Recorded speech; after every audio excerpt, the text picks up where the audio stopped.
Recently, someone shared this video with me, Why is everybody speaking about protein, protein, protein?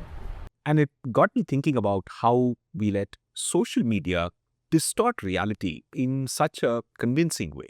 And by the way, this video is not about the individual in that clip at all. She's not the only person saying that we all seem to be obsessed with protein. There are even bigger influencers saying things like, India, क्या आपको पता है ज्यादा protein खाने से आपका दिमाग slow हो सकता है? घोड़े को कभी प्रोटीन के सप्लीमेंट्स लेते देखे आपने? वे प्रोटीन हो, पी प्रोटीन हो, प्लांट बेस्ड प्रोटीन हो, दही हो, अंडे हो, कुछ नहीं. क्या खाता है घोड़ा? So, what is interesting is that if you consume content regularly on social media, particularly short form video like Instagram Reels, YouTube Shorts, and those clips shared on WhatsApp, you will likely also believe that there seems to be a lot of protein marketing nowadays. And when there is marketing, there is always scaremongering, like raita as a side dish. And as this influencer says, Because protein sells. Can you and I make money out of carrot? No. Protein is what sells. and we go, yeah, I have not seen an ad for a carrot, but I seem to see 100 videos about protein supplements every day. And What is protein? Animal industry. we go, yeah, I see many ads on my social media feed for meat delivery companies like Licious. So, there seems to be some logic to what she's saying, right? Right? Let's rewind back to the beginning, and this time, let's apply some critical thinking and ask some basic questions. Why is everybody speaking about protein, protein, protein? Okay, so who is everyone? The greatest trick of social media is its ability to create an illusion that the content that you and your immediate network of friends see is somehow universal. It cannot be further from the truth. What you or me or anyone else sees on social media is the product of a very sophisticated machine learning algorithm that uses your content consumption and general browsing behavior and predicts what you are likely to engage with. Watch one workout video, and then there is a good chance that you will see ads for protein supplements. Google search for Vietnam, and Instagram will show you reels by influencers enjoying Vietnam and cheap flight ticket deals. In India, online ads for protein are mostly targeted at the top 1% of wealthy Indians. They are the only ones that can afford whey protein and home delivered meat. In simpler terms, this is all of India, and this is the top 1% at whom whey protein related content is targeted at. And within that, this is your social media network. So the same content keeps circulating within this group. So the basic problem with the question, why is everyone speaking about protein, protein, protein, is that everyone is not. A tiny fraction of a fraction are. And you and people in your network end up seeing it often. Now let's look at the next big claim being made. Because protein sells. Can you and I make money out of carrot? No. Protein is what sells. So let me ask a basic question. Of course, any product will be marketed. That's the very definition of how a free market works. But the implication here is that somehow protein is marketed while a carrot is not. A carrot is not marketed because it is consumed by a large segment of the population anyway. You do not have to market a carrot. And it is lower down the food chain. Plants are cheaper than animal sources of food. Marketing is required to build awareness that a product even exists. Carrot does not have an awareness problem. The vegetable seller shows up at your house and you buy carrots. On the other hand, every nutrition expert in the country agrees that Indians do not consume enough protein. And the market responds by targeting the top 1% of Indians with ads for protein. That's all this is. Okay, so perhaps you might be thinking, but hey, surely protein is marketed more heavily than other products. So consider this. Licious, whose ads you and me and most of the top 1% urban elite Indians see so regularly, has revenues of 700 crores. In comparison, Haldiram's makes 14,000 crores. Do you see Haldiram ads on social media? No, because the target audience for Haldiram is much larger and wider than the target audience for protein supplements and home delivery meat. This is the social media illusion at work. It feels like Licious is way bigger and richer than Haldiram because an algorithm decided to show you and your friends the same ad a few too many times. But reality disagrees. No matter how many ads you see for Mokobara, VIP suitcases probably sell a lot more.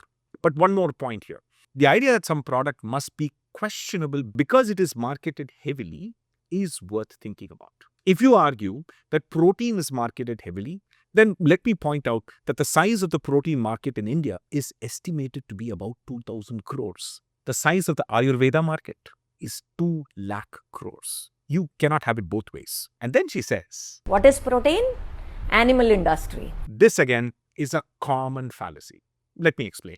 In India, 70 to 75% of all protein consumed comes from plants, not animals. And most of the animal protein comes from milk, not meat. And almost all milk comes from cooperative societies. Meaning, it's not some giant industry. It's small farmers who own 2 to 3 cows per head. And thanks to Varghese Kurian and Amul, cooperative societies collect, refrigerate, pasteurize, standardize, and deliver milk to all of India. One of history's great achievements in reducing malnutrition. Only in colder climates like Europe, about half of all protein comes from animal sources. Not in India. The per capita consumption of animal protein is extremely low.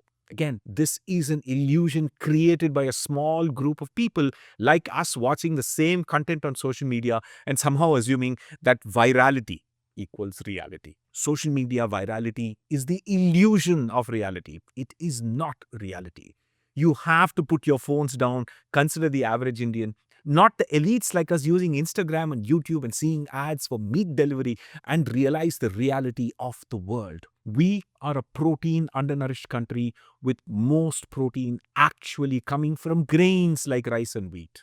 And the viral marketing you see around protein supplements is in reality insignificant, largely catering to the top 1% of India's population in terms of wealth. And we are all assuming that what this 1% sees on their social media feeds is India's reality. And then she says this about the pharmaceutical industry. Pharmaceutical industry for that matter, because we all get sick eating them. Correct? Again, it's not her. A lot of influencers find it very easy to blame the pharmaceutical and modern medicine for making lots of money and keeping us sick and so on. And yet, when any of us get sick, the first place we run to is a modern medicine, is a hospital, is not an Ayurvedic clinic, is not a homeopathic clinic. It's not any kind of holistic medicine. It's just evidence-based medicine. Somehow it's very easy to criticize modern healthcare when you are healthy. And now, just because this video should not just be about this particular individual, let's consider the scaremongers. ज्यादा protein खाने से आपका दिमाग slow हो सकता है। Study से पता चला कि आपने प्रोटीन इंटेक को 72% इंक्रीज करने से आपके ब्लड अमोनिया लेवल्स 59% इंक्रीज हो जाता है। I'm going to stop you right there. When people say study se pata chala, it's good to actually see what the study is. And I did just that. The title is Effects of a High Protein Diet and Liver Disease in an In Silico Model of Human Ammonia Metabolism. Let me explain what that means. In silico means the study was not on humans. It was not on rats. It was not even in a petri dish with real cells. It was a computer simulation. Silico as in silicon. Quick general knowledge. In silico, computer simulation. In vitro, in a petri dish. In vivo, in a living organism.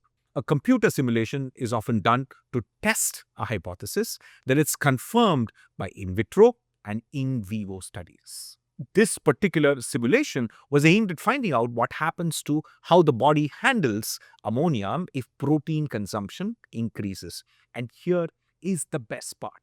What the study actually found, and the influencer coolly never mentions it, is that healthy individuals with healthy livers, increasing protein consumption has no negative effect on cognitive function. The exact opposite of what he is saying. And finally, घोड़े को कभी protein के supplements लेते देखे आपने? वे protein हो, P protein हो, plant based protein हो, दही हो, अंडे हो, कुछ नहीं.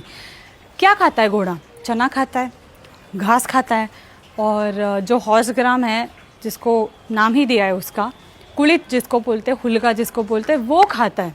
last I checked, we are not horses. And not being horses means that we do not have a horse's digestive system. The horse's gut is 15 times longer than a human and houses billions of bacteria that ferment things that the human gut cannot digest, like grass and things with a lot of fiber. The fermentation produces all the nutrients that the grass actually lacks. This is how herbivores work. You and me cannot survive on grass or just horse gram. Here is a simple heuristic. Herbivores are like fermentation tanks. They spend their entire day eating and digesting. Humans have small guts and big brains and thus require nutrient-dense cooked foods so that we can get glucose to the brain rapidly. For some reason, I thought this was something we learned in school. I am not sure when we all decided that a 60-second influencer video is more knowledge than your class 7 science textbook. Social media, including my videos, are not knowledge. They are content. Knowledge requires reading and research. This is yet another illusion social media perpetrates, giving us the confidence that watching a bunch of videos makes us all knowledgeable. Anyway, as Justin Welch once said, modern luxury is the ability to think clearly, sleep deeply, move slowly, and live quietly in a world designed to prevent all four.